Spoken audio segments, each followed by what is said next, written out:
सोलापूरकरांनो, आनंद, उत्साह आणि धमाल घेऊन आली आहे मनोरंजन नगरी. लहान मुलांसाठी खास ऑफर. अवघ्या 100 रुपयात तब्बल 5 सुपरहिट गेम्स, वॉटर बोट, मिकी माउस, ट्रेन, जम्पिंग जपांग आणि ड्रॅगन राईड. याशिवाय कमी दरात मोठ्या मुलांसाठी थरारक ब्रेक डान्स राईड. दररोज संध्याकाळी 4 ते रात्री 10 वाजेपर्यंत सुरू.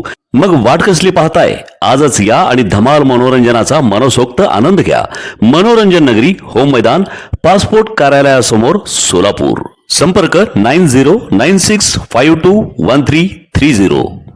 सोलापूर विमानतळाच्या नाईट लँडिंगचा मुद्दा सध्या पुन्हा चर्चेत आला आहे. मात्र या चर्चेला आता एक वेगळीच पार्श्वभूमी मिळाली आहे. 4 जुलै 2026 रोजी जनशक्ती न्यूज 24 ने प्रसिद्ध केलेल्या बातमीत नाईट लँडिंगसाठी विद्यमान विमानतळावर होणारा संभाव्य मोठा खर्च, अतिरिक्त जागेची आवश्यकता आणि त्यातून निर्माण होणारे नागरिकांच्या विस्थापनाचे प्रश्न यावर प्रकाश टाकला होता. नाईट लँडिंगसाठी एवढा खर्च करण्यापेक्षा बोरामणी येथील प्रस्तावित विमानतळाचा विकास करणे अधिक व्यवहार्य आणि फायदेशीर ठरेल का, हा महत्त्वाचा सवाल जनशक्ती न्यूजने त्यावेळी उपस्थित केला होता. 4 जुलै रोजी प्रसिद्ध झालेल्या याच बातमीत जनशक्ती न्यूजच्या भूमिकेशी सहमत होत सामाजिक कार्यकर्ते नुरुद्दीन मुल्ला यांनीही या मुद्द्याला दुजोरा दिला होता. विद्यमान विमानतळावर नाईट लँडिंग करण्यापेक्षा प्रस्तावित नाईट लँडिंगची सुविधा बोरामणीकडे वळवावी अशी भूमिका त्यांनी मांडली होती. याच पार्श्वभूमीवर नाकापेक्षा नथनी जड हा मुद्दाही जनशक्ती न्यूजने मांडला होता. नाईट लँडिंगच्या सुविधेपेक्षा त्यासाठी लागणारी अतिरिक्त जमीन आणि संभाव्य खर्च अधिक मोठा ठरणार असेल तर संपूर्ण प्रकल्पाच्या व्यवहार्यतेचा पुनर्विचार करण्याची गरज असल्याचे वृत्तातून अधोरेखित करण्यात आले होते. विशेष म्हणजे त्यानंतर अवघ्या 1 महिन्यात 6 ऑगस्ट रोजी विद्यमान जिल्हाधिकारी श्री कार्तिकेयन यांनीही नाईट लँडिंगबाबत विद्यमान विमानतळाच्या तुलनेत बोरामणीचा पर्याय अधिक फायदेशीर आणि व्यवहार्य ठरू शकतो अशी भूमिका मांडल्याचे समोर आले आहे. म्हणजेच 4 जुलै रोजी जनशक्ती न्यूजने मांडलेला मुद्दा, त्याला सामाजिक कार्यकर्ते नुरुद्दीन मुल्ला यांनी दिलेला दुजोरा आणि आता जिल्हाधिकारी श्री कार्तिकेयन यांनी मांडलेली भूमिका, या तिन्हींचा केंद्रबिंदू बोरामणी हा ठरताना दिसत आहे. हे पहा 4 जुलै रोजी प्रसिद्ध झालेल्या बातमीचे काही अंश. पहा, 1 महिन्यापूर्वी जनशक्ती न्यूज 24 ने नेमकं काय मांडलं होतं आणि त्या भूमिकेला सामाजिक कार्यकर्ते नुरुद्दीन मुल्ला यांनी कसा दुजोरा दिला होता. उपलब्ध माहितीनुसार प्रस्तावित नाईट लँडिंगसाठी सुमारे 50 एकर अतिरिक्त जागेची आवश्यकता असल्याचेही सांगितले जात आहे. या जमिनीचे बाजार मूल्य अंदाजे 1000 कोटी रुपयांच्या घरात जात असल्याची चर्चा आहे. दुसरीकडे नाईट लँडिंगसाठी आवश्यक तांत्रिक सुविधांवर सुमारे 25 ते 30 कोटी रुपयांचा खर्च अपेक्षित असल्याचे सांगितले जाते. त्यामुळे शहरात नाकापेक्षा नथनी जड अशी चर्चा रंगू लागली आहे. जर एवढ्या मोठ्या मूल्याची जमीन या प्रकल्पासाठी आवश्यक ठरणार असेल तर त्यामागील नियोजन आणि आर्थिक औचित्य स्पष्ट करण्याची मागणी नागरिकांकडून होत आहे.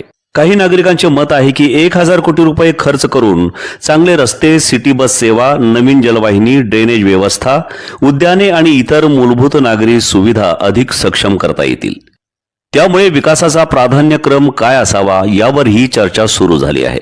जर मोठ्या प्रमाणामध्ये तुम्हाला काय करायचं असेल तर आदरणीय सुशीलकुमार शिंदेने त्या ठिकाणी 584 एकर जमीन घेऊन ठेवलेली आहे. केवळ क्रेडिट सुशीलकुमार शिंदेला मिळू नये म्हणून त्या जागेचा विचार होत नाही असं मला स्वतःला वाटतंय.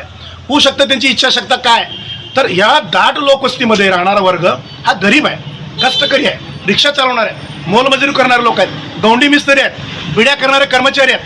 अशा लोकांची घरं उद्ध्वस्त करून त्याच्यामध्ये तुम्हाला जर आनंद होत असेल तर ही आश्चर्याची बाब आहे. विशेष म्हणजे 4 जुलै रोजी जनशक्ती न्यूजने विद्यमान विमानतळाऐवजी बोरामणीच्या पर्यायाचा मुद्दा मांडला होता. त्यानंतर आता विद्यमान जिल्हाधिकारी कार्तिकेयन यांनीही नाईट लँडिंग संदर्भात बोरामणीचा पर्याय अधिक व्यवहार्य आणि फायदेशीर असल्याची भूमिका मांडली आहे. त्यामुळे महिनाभरापूर्वी जनशक्ती न्यूजने उपस्थित केलेला सवाल आता प्रशासनाच्या भूमिकेतूनही पुढे आला आहे. किमान 1600 ते 1800 कोटी लागेल. कारण 4-5 विषय. एक, तिथे भूसंपादन करावं लागेल 2 गावांचं, मजरेवाडी आणि कुमटी. भूसंपादनचा खर्च होईल, त्यानंतर स्टे आहे, बरेच गोष्टी आहेत. तो किमान 1600 ते 1800 कोटी लागेल. आणि तिथे ते एक साखर कारखाना पण आहे. त्याचा पर्याय काय आहे की 1600-1700 कोटी. आता तुम्हाला शिर्डीमध्ये एक तो एअरपोर्ट ते वर्ल्ड क्लास बनवलं होतं, त्या याची किंमत फक्त माझ्या माहितीप्रमाणे 300 कोटीचे काहीतरी आहे. सो त्या 300 कोटी अपेक्षा जवळपास 6 पट जास्त इथे लागेल. आता आपल्याला आहे त्या ठिकाणी लाईट लँडिंग करायचं म्हणलं तो एक पर्याय. दुसरा पर्याय आहे की बोरामणी. आता बोरामणीमध्ये आम्ही आता नाईट लँडिंग केलं तर याच्यामध्ये खर्च फक्त आणि फक्त 400 कोटीमध्ये आपण पूर्णपणे लाईट लँडिंग पूर्ण नवीन airport state of the art आपण करू शकतो. ठीक आहे. आता सो इकॉनॉमिकली काय म्हणते आपल्याला बोरामणीमध्ये डेव्हलप करावं लागेल. त्याच्यामध्ये दोन विषय. एक, ठीक आहे, आता बोरामणीमध्ये आपण नवीन एअरपोर्ट केलं तर जुना एअरपोर्टचे काही फायदा, जुना एअरपोर्टचा फायदा नक्की याच्यामध्ये होईल. कसे होईल? आपण कार्गो हँडलिंग वगैरे करू शकतो. ठीक आहे. असं नाही आहे की आपण हा पूर्ण आता इतकी कोटीनी आपण बनवलं पूर्ण वेस्ट होऊन जाईल, असं नाही. पूर्ण आपण कार्गो हँडलिंगसाठी आपण हे वापर करू शकतो. असं म्हणजे कुठेही वेस्ट होणार नाही.